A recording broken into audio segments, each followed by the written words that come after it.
What an afternoon they had! It took ages to get the nails out. They were old and rusty and had been in the wood so long they had almost become part of it. Each one squeaked protestingly as Rush yanked it out. In the middle of all this, they heard Cuffy coming up the stairs and had to shove the piano back into place at once. There was a scuffle as Rush and Mona returned to their books, Oliver to his drawing, and Randy sat down on the floor and covered the nails and hammer with her skirt. 4 scarlet faces confronted Cuffy as she heaved into view. "What mischief are you up to?" she inquired suspiciously, looking at them. "Us? Nothing," replied Randy, and a loud, nervous giggle escaped from her. "Well," Cuffy was skeptical.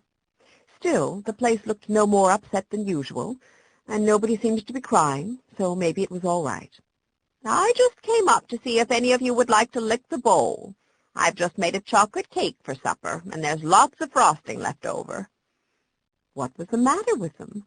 They followed her so politely down the stairs, almost as if they were reluctant to come, instead of racing and bumping into one another, each in an attempt to get there first, as they had always done on similar occasions.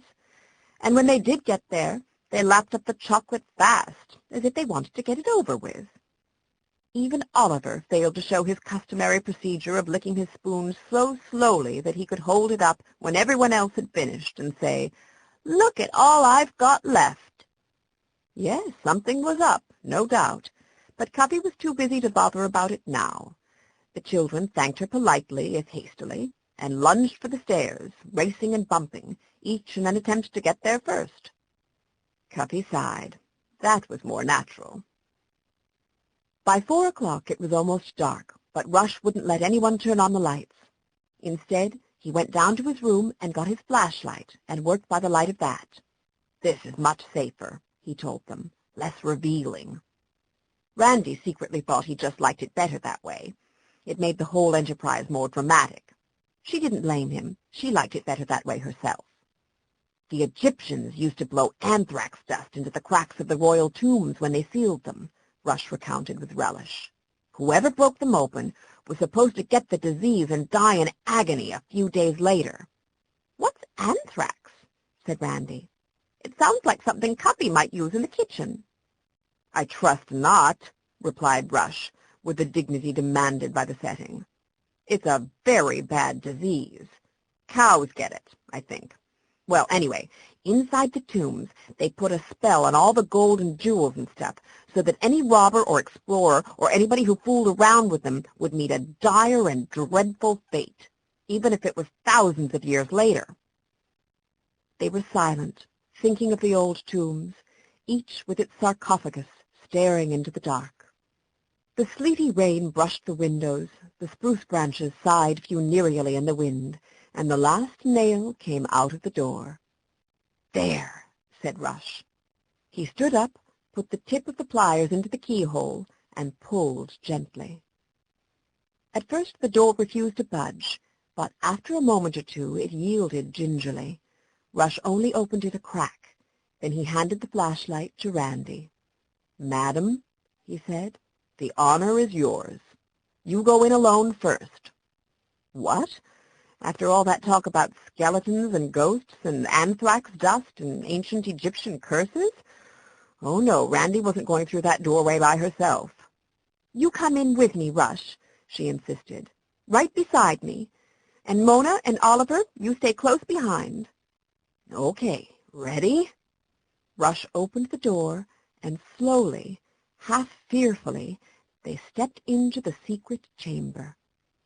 The windows admitted only the frail, pearly glow of a wet twilight, and Rush flashed his light into the room. It was a long, narrow room, they saw, merely the sliced-off end of an attic, but it had 5 windows of its own, and the walls and even the ceiling were covered with the pretty old-fashioned blue-flowered paper. Rush flashed the lamp more thoroughly about the room. "Who was that?" Randy screamed. Even Rush made a startled sound, and Mona and Oliver leaped back into the office as though they had been shot. Randy was right on their heels. "A ghost! I saw a ghost!" she was gasping. "I knew there'd be a ghost, and there was!" Oliver began to cry. "No, no, kids, come back!" called Rush. "It's only a picture. That's all it is, honest, just a big picture. Come on back and see." Reluctantly, they went back into the room.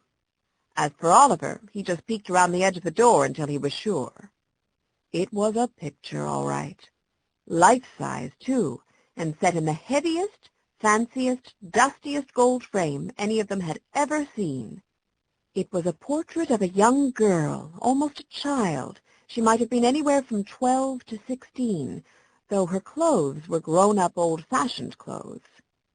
She wore a dark red dress with a tiny waist and a long, full skirt, and lots of buttons and loops and fringes all over it.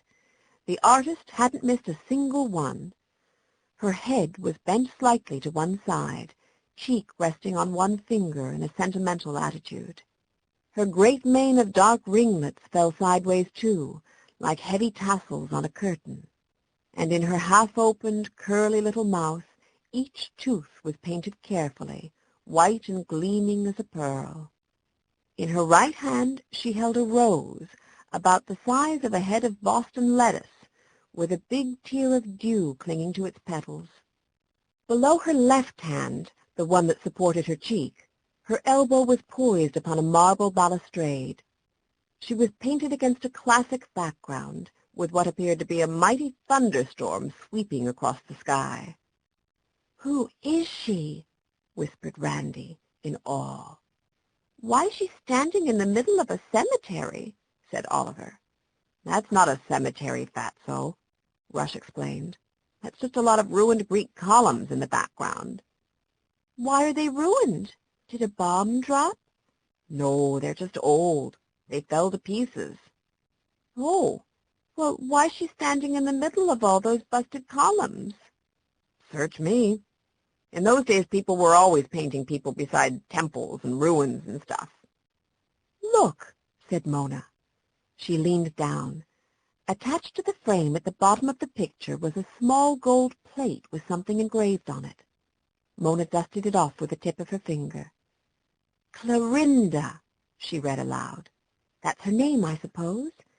Just Clorinda, and then a number, or a date, I guess it is, 1869. "Clorinda, 1869, said Rush thoughtfully. "Who was she, do you think?" "I bet she was a Cassidy. Clorinda Cassidy. Very euphonious. It goes with all those curls. She looks kind of nice, though, doesn't she? I wonder how she could ever bend over without snapping right in half. Her waist looks about as big around as a donut." "Why do you suppose she was ever nailed up in this room all by herself?" said Randy. "All these years and years?" That was a mystery no one could explain.